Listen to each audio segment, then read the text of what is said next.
ఆకాశంలో ఎగిరే పక్షులు మొదలుకొని సముద్రంలో ఈదేటువంటి చేపల వరకు, భూమి మీద సంచరించే జంతువులు మొదలుకొని వాటిని తినే మనుషుని వరకు ప్రతి ఒక్కరి లోపల కోపం ఉంది.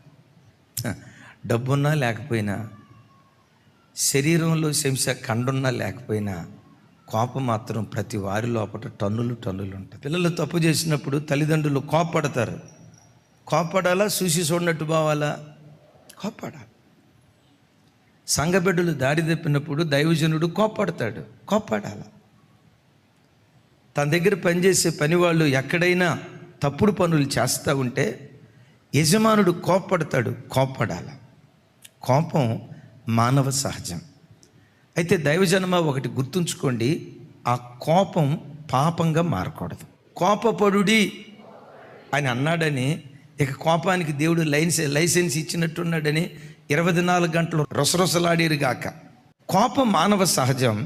ఆ కోపం ఎప్పుడు పాపంగా మారిద్దంటే, ఎవరి మీదైతే కోపడ్డావో, ఎవరినైతే గద్దించావో, సూర్యుడు అస్తమించే లోపు ఆ వ్యక్తితో నువ్వు సమాధాన పడాలి. అవును, కుటుంబంలో భార్యాభర్తలుగా కలిసి ఉండేటప్పుడు భర్త తప్పు చేసాడని ఒక భార్యగా నువ్వు కోపడతావు, తప్పేమి కాదు. అది భార్య తప్పు చేసిందని భర్తగా నువ్వు కోపడతావు, తప్పేమీ కాదు. అయితే ఆ కోపం సూర్యుడు అస్తమించే లోపు సమసిపోయి ఎవరితో నువ్వు కోపడ్డావో వారితో నువ్వు సమాధానపడే వ్యక్తిగా ఉండాలి.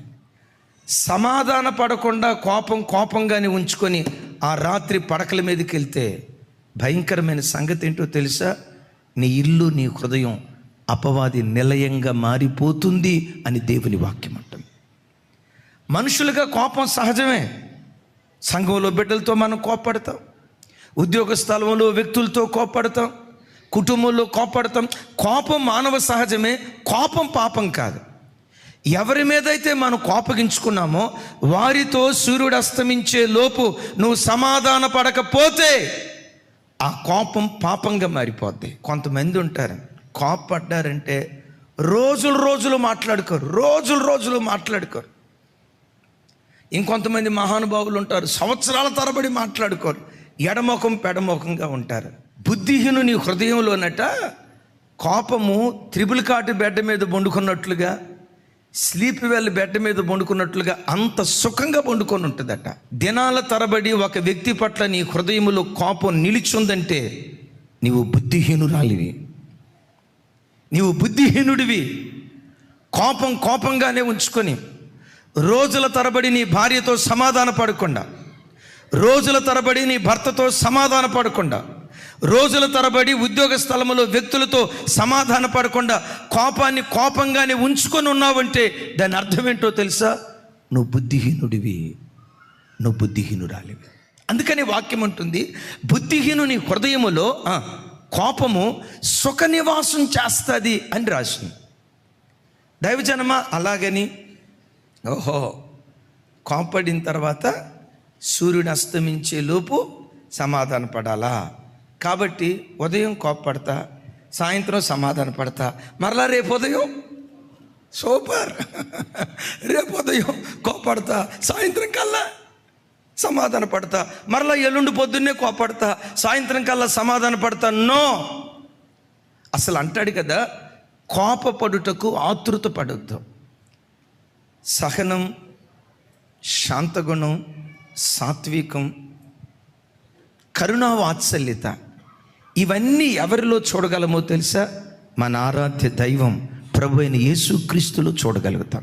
మనుషుడు ఎంత కోపిష్ఠుడు, దేవుడు ఎంత శాంతమూర్తో, దేవుని శాంతగుణాన్ని, మనుషుని యొక్క కోపాన్ని అద్దం పట్టే ఒక దివ్యమైన సంఘటన మీతో పంచుకుంటాం. దావీదు బత్షెబాతో తప్పు చేశాడు. ఇది దేవుడు చూశాడా లేదా? తన తప్పును కప్పిపెట్టుకోవటానికి ఊరియాను చంపించేశాడు. ఊరియాను చంపించిన సంగతి దేవుడు చూశాడా లేదా? దావీదుతో మాట్లాడటానికి నాతాను ప్రవక్తను పంపించాడు. విచిత్రం చూడండి, అక్కడ దేవుడు వాడిన పదజాలం, దావీదు మాట్లాడిన తీరు, నాతాను ప్రవక్త దానికి ప్రత్యుత్తరం ఇచ్చిన విధానం, ఆ సన్నివేశానికి నేను పెట్టే టైటిల్ ఏంటంటే దావీదు కోపం దేవుని ఓర్పు, మనుషుని కోపం దేవుని యొక్క ఓర్పు. నాతాను ప్రవక్త వచ్చి దావీదుతో చెప్తున్నాడు, అయ్యా యెరూషలేము పట్టణంలో ఈ మధ్య ఒక తాజా సంగతి జరిగింది, మీకు తెలుసా అన్నాడు. అయ్యో నాకు తెలియదే. ఏం లేదు రాజా, మన యెరూషలేము పట్టణంలో గొప్ప ధనవంతుడు ఉన్నాడు, ఆయనకి 100 గొర్రెలు ఉన్నాయి. అదే యెరూషలేము పట్టణంలో ఒక పేదోడు ఉన్నాడు, ఆయనకి ఒక్కగానొక్క గొర్రె. ఆ గొర్రెని ఎంత ప్రేమగా చూసుకుంటున్నాడో, ఎంత ఆప్యాయంగా చూసుకుంటున్నాడో. ఈ ధనవంతుని ఇంటికి దూరం నుంచి బంధువు వచ్చాడు. వచ్చినటువంటి బంధువుకి తన గొర్రెల్లో, తన 100 గొర్రెల్లో ఏ గొర్రెను వధించకుండా పేదవాడి ఇంటికి వెళ్ళి ఆ పేదవాని కవిగిట్లో ఉన్న గొర్రెను లాగి వచ్చినటువంటి బంధువుకి వంట చేసి పెట్టాడు. ఎలాంటి పని చేసినోడికి ఎలాంటి శిక్ష ఏమంటావు రాజా అని అంటే, అని అనక మునిపే దావీదు ఆ మాట విని అతని మీద బహుగా కోపగించుకొని, నిశ్చయముగా మనుషుడు మరణమునకు పాత్రుడు, ఒక గొర్రెను వధించాడు గనుక ఆ గొర్రెకు ప్రతిగా నేనంట. దావీదు ఆ సంగతి కళ్ళతో చూశాడా విన్నాడా? నేనంట వినిన వాడికే అంత కోపం అయితే చూసినోడికి ఇంకెంత కోపం రావాలా? దావీదు ఈ వార్త విన్నాడు, కానీ దావీదు ఆరాధించే దేవుడు దావీదు చేసిన ప్రతి అక్రమాన్ని కళ్ళతో చూశాడు. ఊరియా భార్యతో తప్పు చేయటం దేవుడు కళ్ళతో చూశాడు. తన పాపం ఎక్కడ బయటపడిద్దోనని నిర్దాక్షిణంగా ఊరియాను నిర్దాక్షిణంగా చంపించటం దేవుడు చూశాడు. గొర్రెను చంపితేనే దావీదుకి అంత కోపం వస్తే మనుషుణ్ణి చంపటం కళ్ళారు చూసిన దేవునికి ఇంకెంత కోపం రావాలి? దావీదు బహుగా కోపడ్డాడు, కానీ దేవుడు బహుగా కోపపడినట్లు లేఖనాల్లో మనం చూడం. అంటే మనుషుడు వెనువెంటనే కోపడటానికి ప్రయత్నం చేస్తాడు. నీవు ఆరాధించే నీ దేవుడు ఎవరో తెలుసా? ఆయన కోపం నిమిషమే, ఆయన దయ ప్రజల మీద ఆయుష్కాలం అంతా నిలిచుంటుంది. దావీదు తీర్పు తీర్చినట్లుగా మనుషులకు దేవుడు తీర్పు తీరుస్తూ ఉంటే అసలు భూమి మీద మనిషి అనేవాడు ఈ పాటికి ఉండడం, మొత్తం కొట్టుకుని పోయేది. ఈరోజు మీరు నేను బ్రతికి భూమి మీద బట్ట కట్టగలిగి ఉన్నామంటే కారణం ఏంటో తెలుసా? దేవుని యొక్క ఓర్పు, దేవుని యొక్క దీర్ఘశాంతం. నేనంట నన్నెట్లా దేవుడు భరించాడో, నీ పట్ల దురుసుగా ప్రవర్తించిన వ్యక్తిని కూడా దేవుడు నిన్నెలా భరించాడో, నన్నెలా భరించాడో, మన ఒక్కొక్కరిని దేవుడు ఎలా భరించాడో తోటి వారిని కూడా మనం అలా భరించే వ్యక్తులుగా దేవుని సన్నిధిలో బ్రతుకుదుముగాక.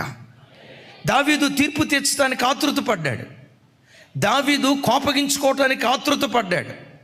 తన తీర్పును వెలువడి చేయటానికి దావీదు తొందరపడ్డాడు, ఆతృత పడ్డాడు. ఇవన్నీ కళ్ళార చూసిన దేవుడు మాత్రం దావీదుకు తొందరపడి తీర్పు తీర్చలా. అంత తొందరపడి దేవుడు కోపడలా. ఈ సన్నివేశం మనకు నేర్పుతున్న పాఠం ఏంటో తెలుసా? దావీదును దేవుడు ఓర్చుకోవటాన్ని బట్టి, సహించటాన్ని బట్టే కీర్తనలో ఒక చోట అంటాడు, నీ సాత్వికము నన్ను గొప్ప చేసిందయ్యా అంటాడు. అయ్యా నేను గొప్పవాడిని అయ్యానంటే నా మంచితనం కాదు, నీ సాత్వికాన్ని బట్టి, నా మీద కోపగించుకోకుండా ఓర్చుకొని సహించుకొని నువ్వు భరించడాన్ని బట్టే నీ ఓర్పే నన్ను గొప్పవాడిగా మార్చింది అయ్యా అంటాడు. ప్రతి మనుషుడు కోపపడటానికి ఆతృత పడేవారిగా వండుకుందురుగాక. దేవుడు కోపగించుకోవటానికి, తీర్పు తీర్చడానికి ఎంత నిదానించాడో అలాంటి నిదానం, ఆ నెమ్మదైన స్వభావం, జీవితం దేవుడు మనకు అనుగ్రహించునుగాక. అసలు కోపం ఎలాంటిది? ఎందుకు కోపపడటానికి ఒక మనిషి ఆతృత పడకూడదు? కోపగించుకునే వ్యక్తి సమాజం దృష్టికి ఎలా ఉంటాడు? ఆ కోపం ఒక సంఘానికి, ఒక కుటుంబానికి, ఒక వ్యక్తికి తీసుకొచ్చే భయంకరమైన నష్టాలు ఏంటి? ప్రతి మనిషి కోపం సింహ గర్జన లాంటిది. సింహ గర్జన లాంటిది. సింహం అరణ్యంలో ఉన్నప్పుడు గాండ్రిస్తుంది. భయంకరం ఏంటో తెలుసా? సింహం ఈ స్థలంలో నుంచి గాండ్రిస్తే దాని గాండ్రింపు శబ్దం దరిదాపుగా 8 కిలోమీటర్ల దూరం దాకా వినపడింది. సింహం ఒక్కసారి గాండ్రించింది అనుకోండి, అరణ్యములో ఉన్న జంతువులన్నీ బిక్కుబిక్కుమంటూ భయపడతాయి. ఆ గుండెలో నుంచి కలవరం ప్రారంభమవుతాయి. ఒక్కసారి సింహపు గాండ్రింపు అరణ్యంలో వినబడితే అరణ్యంలో ఉన్న సమస్త జంతువులు, కుందేలే కానీ, జింకే కానీ, మేకే కానీ, గొర్రె కానీ, పొట్టేలే కానీ, ఏదైనా ఆ గాండ్రింపు విన్నప్పటి నుంచి బిక్కుబిక్కుమంటూ భయపడుతూ ఉంటాయి. అరణ్యం దాకెందుకండి? ఒక్కసారి మీ కుటుంబాన్ని గురించి ఆలోచించండి. ఎప్పుడైనా మీ భార్యాభర్తలకు రోషం వచ్చి పంతానికి వెళ్ళి మాటకు ప్రతి మాట మాట్లాడుకుంటూ, దోషణకు ప్రతి దోషణ అనుకుంటూ చూడండి, పిల్లల ఎదుట నోటుకొచ్చినట్లుగా ఒకరి మీద ఒకరు కోప్పడుతున్నారు అనుకోండి, ఆ సమయంలో మీ పిల్లలు మిమ్మల్ని చూసే విధానం చూడండి, నిశ్చేష్టులే.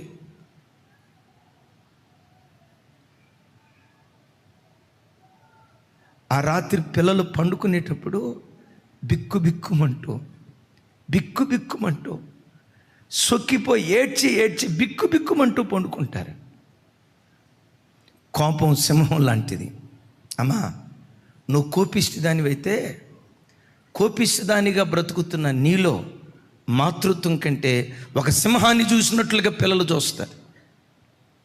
ఓ పురుషుడా, నువ్వు కోపిష్టి తండ్రివైతే ప్రతిదానికి భార్యను రాచి రంపాన పెట్టి, పిల్లలను రాచి రంపాన పెట్టి, అయిన దానికి కాని దానికి ప్రతి చిన్నదానికి రభస చేసే వ్యక్తివైతే, నువ్వు కోపిష్టోడిగా బ్రతికితే ఆ భార్య నిన్ను ఒక మంచి భర్తగా చూసేదానికంటే నిన్ను చూసినప్పుడు మృగం చూసినట్లు చూస్తుంది. ఎలా ఉంది నీ కుటుంబ పరిస్థితి? ఒకసారి ఆలోచించు. సమాధానంగా బ్రతుకుతున్నారా? కలవరాలతో బ్రతుకుతున్నారా? నెమ్మదిగా బ్రతుకుతున్నారా? వివాదాలతో బ్రతుకుతున్నారా? గతంలో పర్యాయం చెప్పాను. దైవజనులు ఎడ్వర్డ్ విలియమ్స్ గారు మండపేట ప్రాంతంలో యూత్ కాన్ఫరెన్స్కి వెళ్ళారట. అయితే పగటిపూట 7వ తరగతి 9వ తరగతి లోపు పిల్లలకి సపరేట్ క్లాస్ ఏర్పాటు చేసి, దరిదాపుగా ఒక 350 ఫిగర్ కొంచెం అటు ఇటు అవ్వచ్చు, 400 మంది దాకా పిల్లలు వచ్చారట. ఏది 10వ తరగతి లోపు, 7వ తరగతి లోపు అనుకుంటా నేను. 7వ తరగతి లోపు పిల్లలు అందరూ వస్తే ఒక చిన్న టెస్ట్, ఒక చిన్న ప్రశ్న అడిగారట. పిల్లలారా, దేవుడే గనక మీకు ప్రత్యక్షమై మీకేదైనా వరం ఇవ్వాలనుకుంటే ఏం కోరుకుంటారు? మీ ఇంట్లో ఏదైనా మార్పు కావాలని మీరు ఆశపడితే ఎలాంటి మార్పు మీ ఇంట్లో కోరుకుంటారు అని అంటే, వచ్చిన 400 మందిలో 90% పిల్లలు అక్కడ దైవజనులకు చెప్పారట, మా తల్లిదండ్రులు ప్రేమగా బ్రతికే వరం దేవుడిచ్చేటట్లుగా ప్రార్థన చేయండి అయ్యా. మా తల్లిదండ్రులు సమాధానంగా బ్రతికే వరం దేవుడిచ్చేటట్లుగా ప్రార్థన చేయండి అయ్యా. అమ్మా, ఒకవేళ నీ పిల్లలను అడిగితే నీ పిల్లలు కూడా ఒకవేళ ఇదే మాట అంటారేమో.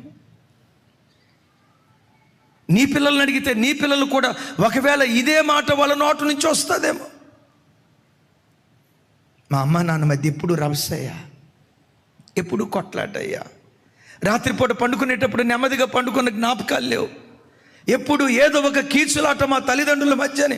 నీ పిల్లలు కూడా ఒకవేళ అదే స్థితిలో ఉన్నారేమో ఆలోచించు. తల్లిని చూసిన దానికంటే ఒక సింహాన్ని చూస్తారు. అలాగని అన్నయ్య తప్పు చేసినప్పుడు గద్దించొద్దా? తప్పు చేసినప్పుడు గద్దించకపోతే నువ్వు సరైన తల్లివి కాదు. తప్పు చేసినప్పుడు గద్దింపే. అట్ దట్ సేమ్ టైం చారదీసే అనుభవం కూడా మన జీవితంలో ఉండునుగాక. కోపిష్టి మనిషి సంఘంలో ఉన్న, ఇంట్లో తిరుగుతున్నా, అమ్మా కోపిష్టి మనిషి సాయంత్రం డ్యూటీ ముగించుకొని ఇంటికి వస్తుంటే భర్త వస్తున్నాడు అన్న ఫీలింగ్ భార్యకు ఉండదు. ఏ ఫీలింగ్ ఉంటుంది చెప్పండి? సింహం అంటంతో అదేదో పెద్ద బిరుదు అనుకునేరు గాక. గమనించండి అమ్మా, నువ్వు కోపిష్టి దానివైతే భర్త అనుకుంటాడు ఇంటికి వెళ్ళి ఆ కోపిష్టి దానితో నానా మాటలు పడేదానికంటే ఓటీ చేయకపోయినా ఓటీ అని పేరు చెప్పి బజార్లు ఎమ్మడి తిని బజ్జీలు తింటా, బజార్లు ఎమ్మడి తిరుగుతా బజ్జీలు తిని రాత్రి 10ంటికి వచ్చి ఏమండి ఆలస్యంగా వచ్చారంటే ఓటీ చేశాను, లోపట మాత్రం ఈ సింహంతో పడలేక అనుకుంటాడు. విన్నారా? కోపం సింహగర్జన లాంటిది. ప్రజలు బిక్కుమంటూ భయపడేటట్లుగా చేస్తుంది కోపం అని అర్థం. ఒక మాట అడుగు, ఆతురతపడి నేను కోపడొద్దయ్యా. దావీదు చేసిన తప్పు మీరు కళ్ళతో చూసినా, ఎంత ఓర్చుకున్నావు, ఎంత సహించావు, తీర్పు తీర్చడానికి ఎంత నిదానించావు. ఆయన లాంటి మనసు దయగల దేవుడు మనందరికీ దయచేయును గాక. కోపము అగ్ని వంటిది, అగ్ని వంటిది, అగ్ని వంటిది. కోపముతో మండుకొని అది ఎలాంటిది అంటే మంట లాంటిది, అది నిప్పు లాంటిది. కోపము అగ్ని లాంటిదని దేవుని యొక్క వాక్యం ఘంటాపదంగా చెప్తుంది. అయ్యా అమ్మ ఆలోచించండి, ఓ కట్టెకు మంట అంటుకుంటే అది ఎలా కాలిపోయి కాలిపోయి కాలిపోయి కాలిపోయి కాలిపోయి బూడిదైపోద్దో మీకు తెలుసా? కోపిస్టోళ్ళకట ఎక్కువ శాతం, అందరికీ కాదు, కోపిస్టోళ్ళకట జీర్ణ సంబంధమైన సమస్యలు వస్తాయట. కోపిస్టోళ్ళకట బీపీ వస్తుందట. కోపిస్టోళ్ళట సడన్గా హార్ట్ ఫెయిల్ అయ్యి హార్ట్ అటాక్ వచ్చి చనిపోతారట. ఎస్, కోపిస్టోళ్ళట సడన్గా బ్రెయిన్ స్ట్రోక్ వచ్చి పెరాలసిస్. అలాగని బ్రెయిన్ స్ట్రోక్ వచ్చిన వాళ్ళందరూ కోపిస్టోళ్ళని కాదు నా అభిప్రాయం. వినండి, హార్ట్ స్ట్రోక్ వచ్చిన వాళ్ళందరూ కోపిస్టోళ్ళని కాదు నా అభిప్రాయం. కొన్ని శరీర బలహీనతలను బట్టి వస్తాయి. కానీ సైన్స్ ఏం చెప్తుందో తెలుసా? కోపము నిప్పు లాంటిది. ఎవరినో కాల్చటం కాదు, మొట్టమొదట నిన్ను కాల్చేస్తుంది. అది నిన్ను కాల్చేస్తుంది, నీ ఆరోగ్యాన్ని కాల్చేస్తుంది, నీలో ఉన్న నెమ్మదిని కాల్చేస్తుంది, మనశ్శాంతిని కాల్చేస్తుంది, నీ ఆరోగ్యాన్ని కాల్చేస్తుంది. దేవుడిచ్చిన దీర్ఘాయుష్ను నువ్వు అనుభవించకుండా అర్ధాయుష్తో లోకాన్ని విడిచిపెట్టేటట్లుగా మొట్టమొదట నిన్ను కాల్చే అగ్ని నీ కోపమని దేవుని వాక్యం అంటుంది. బాధాకరం. కాలిపోయేది మనం ఒక్కలమే కాదు. ఆ కట్టె మండుతూ మండుతూ మండుతూ మండుతూ, చెప్పండి చెప్పండి చెప్పండి, కట్టె మండుతూ మండుతూ చుట్టూతో ఉన్న కట్టెలన్నిటిని తగలబెడతాది. దైవజనమా, నీ కోపపు ఇంపాక్ట్ నిన్ను పాడు చేయటమే కాదు, నీ ఇంటిని పాడు చేస్తుంది, నీ పిల్లల భవిష్యత్తును పాడు చేస్తుంది, నీ ఉద్యోగాన్ని పాడు చేస్తుంది, సంఘంలో పరిస్థితులను పాడు చేస్తుంది. కోపిస్టోడు ఎక్కడున్నా అది అగ్ని లాంటిది, అది కాల్చి బూడిద చేస్తుందని దేవుని వాక్యం స్పష్టంగా చెప్తుంది. Charles Sobhraj just span of 10 years 1972 నుండి 1982 వరకు 10 దారుణమైన మర్డర్స్ చేశాడట. అది ఎలాగో తెలుసా? విదేశాల నుంచి వచ్చిన యువతులను చెరపట్టి మత్తును కలుగు చేసే వాటిని ఇంజెక్ట్ చేసి అతి క్రూరంగా హింసించి హింసించి హింసించి హింసించి కొంతమందిని బ్రతికొండగాని అగ్నితో కాల్చి తగలబెట్టేశాడట. 5 దేశాల్లో మర్డర్ కేసులు ఈయన మీద ఉన్నాయట. విచిత్రం ఏంటో తెలుసా? ఈ 5 దేశాల్లో జైల్లో పడేస్తే 4 దేశాల్లో జైల్లో సొరంగం దవ్వుకుని బయటకు వచ్చాడంట. మామూలుడు కాదు. జస్ట్ స్పాన్ ఆఫ్ 10 yearsలో 20 మందిని పొట్టను పెట్టుకున్నాడు. కర్కోటకుడు, నరమాంస భక్షకుడు. ఒకరోజు అతన్ని ఇంట్రాగేట్ చేశారు. ఎందుకు ఇతడు ఇంత క్రూరుడయ్యాడు, ఇంత ఉన్మాదిగా ఎందుకు మార్చబడ్డాడు? ఒకరోజు ఏడుస్తూ ఆయన చెప్పాడట, నేను ఎంత ఉన్మాదిని అవ్వటానికి కారణం నేను పుట్టి పెరిగిన నా కుటుంబ నేపథ్యం సరైంది కాదయ్యా. మా అమ్మ పలానా దేశం, కొంచెం భారతీయ మూలాలు కలిగింది. మా నాన్నది పలానా దేశం. నేను పుట్టినప్పటి నుండి మా అమ్మ నాన్నల మధ్య ఎప్పుడు రభస రభస రభస. మా నాన్న మా అమ్మను హక్కును చేర్చుకొని ప్రేమగా మాట్లాడింది కానీ, మా అమ్మ మా నాన్నను హక్కును చేర్చుకొని ప్రేమగా మాట్లాడింది కానీ, నా చిన్నతనములో ఒక్కసారి కూడా నా కళ్ళతో నేను చూడలా.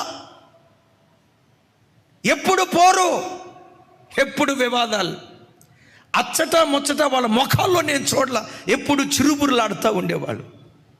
మా అమ్మకు నాన్నకు విడాకులు అయ్యాయి. మా అమ్మ ఇంకొక వివాహం చేసుకుంది.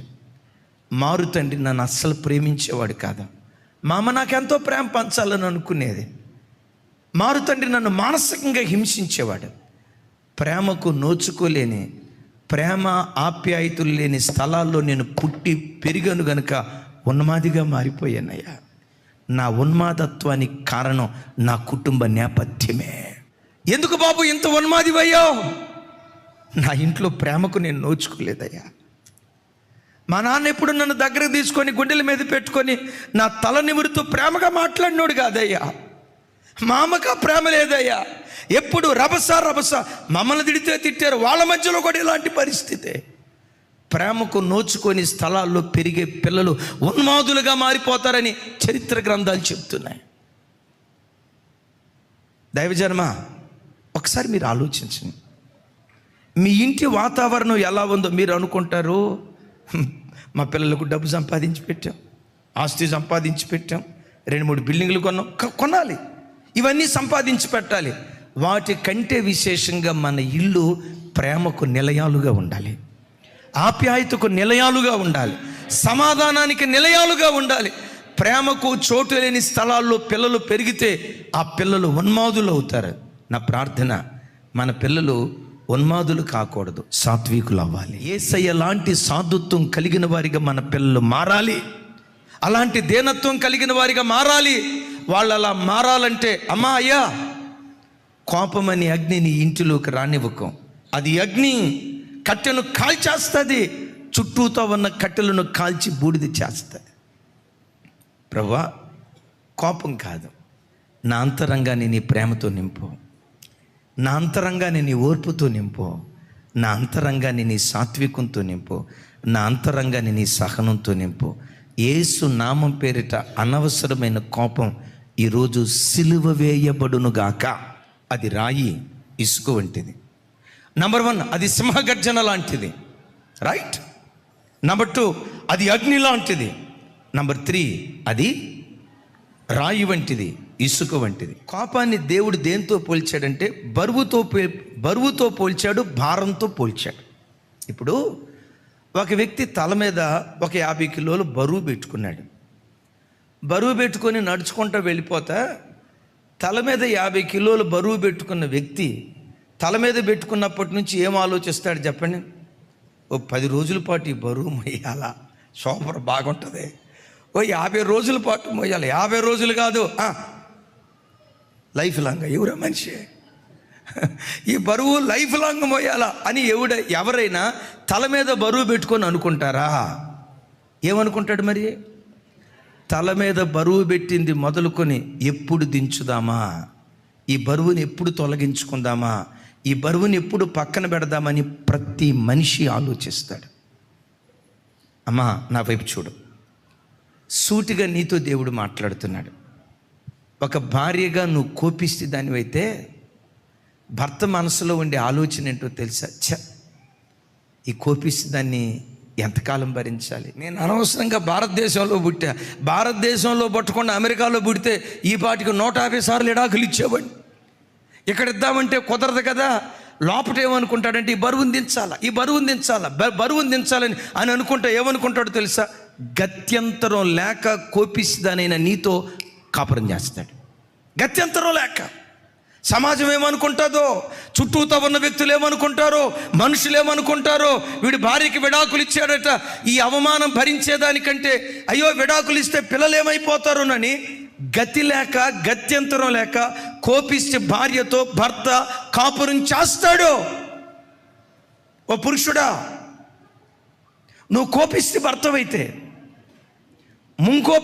ముంగోపిగా బ్రతుకుతూ ఉంటే, ప్రతిదానికి చిరుబురులాడుతూ చిరాకు పడుతూ, అయిన దానికి కాని దానికి లేని దానికి ఉన్నదానికి కోపిస్తోడిగా భర్తగా నువ్వు బ్రతుకుతూ ఉంటే, ఆ భార్య గతి లేక, గత్యంతరం లేక, ప్రత్యామ్నాయం లేక నీతో కాపురం చేయటం ప్రారంభిస్తాడు. కోపిస్తేవాడు భార్యకి ఎలాంటివాడు? కోపిస్తుంది భర్తకి ఎలాంటిది? వాటినైనా భరించగలం, వాటినైనా మోయగలం, కానీ మూడుని కోపము ఆ రెండిటికంటే బరువు అంటున్నాడు. అందుకనే దైవజనమా, భూమి మీద బ్రతికిన దినాల్లో ఈయన్ని దించుకోవాలి, ఈవిడ్ని దించుకోవాలి, ఈవిడ్ని దించుకోవాలి అని కోపిస్తేదానిగా బ్రతుకుతూ ఆ చెడ్డ సాక్ష్యం పొందుకున్న దానికంటే ఒక మాట అడుగుతావా? యేసయ్యా, నీకులాగా నేను సాత్వికుడిగా మారాలి స్వామి, నీలాంటి సహనం నాకు దయచేయి, నీలాంటి నెమ్మది తత్వం నాకు దయచేయి. యేసు నామం పేరిట నీలో ఉన్న ఆతృతపడి కోపపడే స్వభావం అది సిలువ వేయబడును గాక. మృదువైన మాటతో విషాన్ని కూడా అమ్మొచ్చంట, నొప్పించే మాటతో తేనెను కూడా అమ్మలేమంట. ఆడి మాట పట పట పెట పెట పెట పెట పెట పెట ఇటు అటు లెఫ్ట్ అండ్ రైట్ కొట్టినట్టుంది అనుకో, వాడు తేనె నమ్మిన ఇవుడుగా ఉండట. ఒకసారి చూడండి, తల్లి ఎలా ఉంది నీ మాట, తమ్ముడా ఎలా ఉంది నీ మాట. కోపపడటానికి ఆతృత పడుతున్నావా? అది సింహగర్జన లాంటిది. కోపపడటానికి ఆతృత పడుతున్నావా? అది అగ్ని లాంటిది. కోపపడటానికి ఆతృత పడుతున్నావా? అది రాయి ఇసుక కంటే బరువైనది, భారమైనది. కొన్నిసార్లు కోపపు స్థాయి దాటితే తల్లి, చెల్లె, భార్య, భర్త, దైవ సేవకుడు ఇకేవి చూడరు. అదుపు లేకుండా ఎంత మాట పడితే అంత మాట అంటారండి. కంట్రోల్ ఉండదు. ఆ కోపం చూడండి, కోపం ఎంత భయంకరమైందో, అది క్రూరమైంది అన్నారు కదా. అద్భుతం చూడండి. మీకు సెల్ఫీలు తీసుకునే అలవాటు ఉంటుంది కదా, ఫోటోలు తీసుకునే అలవాటు ఉంటుంది కదా. కోపంతో రగిలిపోయేటప్పుడు మీ పిల్లోడికి చెప్పు, ఒరే ఒక ఫోటో తీయరా అని, ఒరే ఒక ఫోటో తీయరా అని. కళ్ళు ఉరివిరివిరి చూస్తా, పళ్ళు పొటపొటమని గురుకుతా, ఆవేశంతో ఊగిపోతూ ఉంటావే. అప్పుడు కనుక ఒక సెల్ఫీ తీసుకుంటే నీ మీద నీకే అసహ్యం కలిగిద్ది. దెయ్యం ఎక్కడో ఉండదో, సాక్షాత్తు నీ ముఖంలోనే కనపడింది. కోపము క్రూరమైనది. అవును, ఇందాక చెప్పాం కదా, సింహగర్జన వంటిది. సింహం ఎలా క్రూరంగా ఉంటుందో కోపిస్తోడు కూడా అంత క్రూరంగా. అంటారు పిచ్చోడి చేతిలో రాయి, వెర్రోడి చేతిలో పిస్తల్. ఆ రాయి తీసుకొని ఏమైనా మనిషి ప్రాణమైనా తీయటానికి వెనుకాడ్డాం. ప్రాణం తీసిన తర్వాత అప్పుడు పశ్చాత్తాపడి ఏడుస్తాడు. దైవజనమ గమనించండి, కోపం వరద లాంటిది. ఆ కోపపు ప్రవాహంలో నీ ఇంటిలో ఉన్న మేలైనవన్నీ కొట్టుకొని పోతాయి. దైవజనమ చాలా సందర్భాల్లో తూర్పుగోదావరి, పశ్చిమ గోదావరి ప్రాంతంలో వరద ఎక్కువై గోదావరి పొంగి పొర్లుతుంది అని చాలాసార్లు మనం చూస్తాం. ఎప్పుడైనా గోదావరి కట్టలు తెంచుకొని ప్రవహించిందా? ఊర్లు కొట్టుకొని పోతాయి. వినాశనం. అందుకనే ఒకటి నేర్చుకోండి, ఎప్పుడైనా ఇంట్లో వివాదం కాబోతుందంటే వివాదం ముదిరిన తర్వాత పంచాయతీలు పెట్టడం కాదు. వాళ్ళని పిలిచి వీళ్ళని పిలిచి అబ్బాయికి చెప్పండి, అమ్మాయికి చెప్పండి. నో. అరే గోదావరికి గండి పడిందట, అయ్యో అక్కడ చిన్న ఓట అక్కడి నుంచి బయలుదేరుతుందంట అని అన్నప్పుడు, చిన్న గండేగా చూస్తా ఉందాంలే తమాషా అని చూసావనుకో, ఆ చిన్నది పెరిగి పెద్దదై కట్ట కుట్టుకొని పోద్ది. ఆ తర్వాత నువ్వు ఉప్పు బస్తాలే, బియ్య బస్తాలే, ఇసుకే, ఏవైనా అధికమైన తర్వాత ఎవ్వడేం చేయలేడు. సింపుల్ చెప్తా.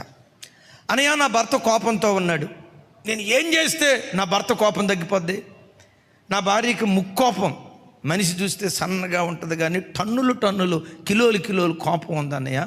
నా భార్య కోపం సర్దనగాలంటే ఏం చేయాలి? నక్లెస్ కొనిచ్చాలా, నక్లెస్ రోడ్డుకి తీసుకెళ్ళాలా? ఇవి కాదు, సింపుల్. ఎదుటోడు కోపంగా ఉన్నాడంటే నువ్వు మౌనం అయిపో. అంతకు మించిన మెడిసిన్ నాకు తెలిసి భూమి మీద ఇంకోటి లేదు అంటున్నారంటే అప్పుడెట్ట మౌనంగా ఉంటావన్నా?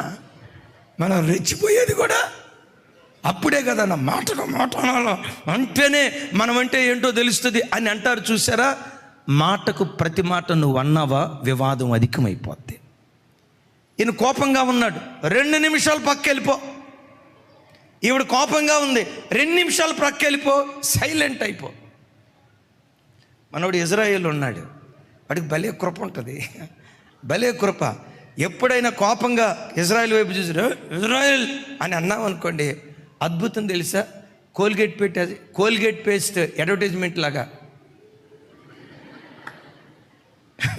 నువ్వు ఏమన్నాను రాయ్ అన్నావు అనుకోండి, ఆ నవ్వు చూడటంతో ఉన్న కోపం అంతా పోద్ది. అమ్మా ఎప్పుడైనా మా వాడు కోపంగా ఉంటే ఏం చేస్తారు చెప్పండి? ఇంకా అట్లాగని నవ్వి రెచ్చగొట్టారు కాక ఇదొక దరిద్రం ఉంటుంది. దైవజనమ, కోపం సింహగర్జన లాంటిది, కోపం అగ్ని లాంటిది. ఎస్, కోపం రాయి ఇసుక వంటిది, ఆ కోపం వరద లాంటిది. అందుకని ఏం చేయాలి? దేనికి వేగరపడాలట? దేనికి నిదానించాలట? నేను కొన్నిసార్లు ఆలోచిస్తూ ఉంటాను. దేవుడు బాహ్యపు అవయవాల్లో ఎక్కువ శాతం అన్ని అవయవాలు రెండు దేవుడు ఇచ్చుకుంటూ వెళ్ళాడు. ఎన్ని చేతులు ఉన్నాయి? ఎన్ని కాళ్ళు ఉన్నాయి? ఎన్ని చెవులు ఉన్నాయి? ఎన్ని కళ్ళు ఉన్నాయి? ఎన్ని నోరులు ఉన్నాయి? ఇప్పుడు అడుగుదాం, యేసయ్యా నువ్వు నోరు దగ్గరికి వచ్చి చాలా అన్యాయం చేసేవి యేసయ్యా, ఎంత పక్షపాతం చూపించావు ప్రభు అని అంటే దేవుడు అంటాడు, ఒరే ఆ ఉన్న ఒక్క నోరికే అన్యాయం అయిపోతుందిరా, ఉన్న ఒక్క నోరికే గందరగోళం అయిపోతుందిరా. ఆ ఒక్క నాలుగు ఇస్తేనే ఎంత గందరగోళం అయితే 2 నాలుకలు ఇస్తే ఈ పాటికి భూ ప్రపంచానికి ప్రకృతి చక్రానికి స్విచ్ పెట్టేవాళ్ళరా నాయన. అందుకనే ఒకటి ఇచ్చా. ఒక నోరు, ఒక నాలుక, 2 చెవులు ఎందుకు ఇచ్చాడో తెలుసా? ప్రతి క్రైస్తవుడు తన బ్రతుకులో ఎక్కువ వినాలి, తక్కువ మాట్లాడాలి. మన దగ్గర లేదు అది. ఎక్కువ మాట్లాడతాం, తక్కువ వింటాం. ఎక్కడైనా నలుగురు మధ్యలో కూర్చుంటే మనదే అగ్రగామిగా ఉండాలి, మనదే పై చేయిగా ఉండాలి, మనమే ఎక్కువ మాట్లాడాలని డబ్బాలో రాళ్ళేస్తే లొడ మాట్లాడుకుంటానే వెళ్ళిపోతూ ఉంటారు. దైవజనమ, క్రైస్తవ సంఘం ప్రత్యేకంగా ప్రభు నమ్మిన ప్రతి బిడ్డ తక్కువ మాట్లాడేవాడై ఉండాలి, ఎక్కువ వినేవాడై ఉండాలి. మరి దేనికి త్వరపడాలి? ప్రేమను పంచటానికి త్వరపడు, ఆప్యాయతను పంచటానికి త్వరపడు, వాత్సల్యాన్ని పంచటానికి త్వరపడు. కోపగించటానికి నిదానించే వ్యక్తులుగా దేవుని సన్నిధిలో బ్రతుకుదుంగాక. ఒక మాట అడుగుతాం మిమ్మల్ని, యేసయ్య మనలను ప్రేమతో గెలిచాడా, కోపంతో గెలిచాడా? చెప్పాలి. కత్తితో గెలిచాడా, వాత్సల్యంతో గెలిచాడా? కరుణతో గెలిచాడా, కాఠిన్యంతో గెలిచాడా? యేసయ్య నీ హృదయాన్ని ప్రేమతో ఎలా గెలిచాడో నీవు కూడా భర్త హృదయాన్ని కానీ, భార్య హృదయాన్ని కానీ, దైవ సేవకుల హృదయాన్ని కానీ, పిల్లల హృదయాన్ని కానీ, ఉద్యోగ స్థలములో అధికారుల హృదయాన్ని కానీ కఠినత్వంతో కాదు, కరుణతో మనం గెలుచుదుముగాక. కత్తిపోటు లాంటి మాటలతో కాదు, ప్రేమతో మనం గెలుచుదుముగాక. ఇంత విని మీరు అంటారు, నేను అడిగేది కూడా అదే అన్నయ్య, కోపగించాలని ఎవరు అనుకుంటారు? నాకు కూడా ప్రేమ పంచాలనే ఉంటుంది, కాకపోతే కుదరట్లా. నేను ప్రేమ కలిగిన వ్యక్తిగా మారాలంటే ఏం చేయాలి? ఒకే ఒక్క పని. నమ్ముతారా? పరిశుద్ధాత్ముడు నీ హృదయములో కుమ్మరించబడితే, అరికాలు నుంచి నడినెత్తి వరకు నీ ప్రాణాత్మ శరీరాలు పరిశుద్ధాత్మ వశమైతే మానవ మనస్సు నీకు దూరం అవుతుంది, దైవికమైన ప్రేమ నీ గుండెల్లో కుమ్మరించబడుతుంది. నీ హృదయములో దైవ ప్రేమను కుమ్మరించేది పరిశుద్ధాత్మ. పరిశుద్ధాత్మ నీ శరీరం, నీ అంతరంగమంతా ప్రవహిస్తూ ఉంటే కోపం మాయమైపోద్ది, ఆవేశం మాయమైపోద్ది, తొందరపాటుతనం మాయమైపోద్ది. ఎప్పుడైనా ఎక్కడైనా ఎవరితోనైనా తొందరపడి కోప్పడితే ఆ వ్యక్తితో సమాధాన పడేదాకా, ఆ వ్యక్తితో ఐక్యపడేదాకా, ఆ వ్యక్తి ముఖంలో ముఖం పెట్టి ప్రేమతో మాట్లాడేదాకా నీ అంతరంగం ఇలా పిండబడుతుంది. ఎవరు పిండుతారో తెలుసా? పరిశుద్ధాత్మ దేవుడు పిండటం ప్రారంభిస్తాడు. యేసు నామం పేరిట ఆ ఆత్మ కుమ్మరింపు ఒక్కొక్క బిడ్డ మీద దేవుడు కుమ్మరించునుగాక.